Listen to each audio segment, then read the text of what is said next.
श्रावण म्हणलं की सत्यनारायणची पूजा तर करायलाच हवी. अमेरिकेमध्ये घरच्या घरी सोप्या पद्धतीनं मी पूजा कशी करते ते आज दाखवणार आहे. तुम्ही सुद्धा ही सोप्या पद्धतीने पूजा करू शकता. सगळ्यात आधी मांडणी करायची. चौरंगाभोवती छान रांगोळी काढा, कापड अंथरा.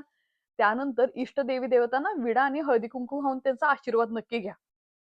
एक तेलाचा आणि तुपाचा दिवा लावून त्याची पूजा करा. त्यानंतर तुमच्या आसनावर बसून आचमन करायचं. पूजेचा संकल्प घ्यायचा की कशासाठी करत आहात.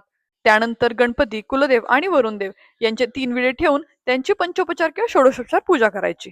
त्यानंतर शंख आणि घंटा यांना स्नान आधी घालून त्यांचं सुद्धा पंचोपचारे पूजन करून घ्यायचं. ऑप्शनल आहे, पण दशदिक्पाल पण पूजू शकता. कलशचं पूजन करायचं आहे. त्याला छान असा स्वस्तिक काढून घ्यायचा.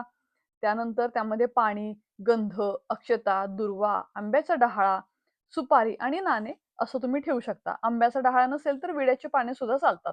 आमच्याकडे कारण प्रत्येक वेळी आंब्याची पाने मिळत नाहीत. की त्यानंतर कलशावरती तांदळाचं ताट ठेवायचं आणि त्याच्यामध्ये बाळकृष्ण किंवा तुमचा शाळीग्राम ठेवू शकता. त्या शाळीग्रामची जर पूजा करत असाल तर त्यांच्यावरती अक्षता नका वाहू. तर त्यांची सुद्धा दोघांची षोडशोपचार पद्धतीने किंवा पंचोपचार पद्धतीने यथाशक्ती पूजा करा.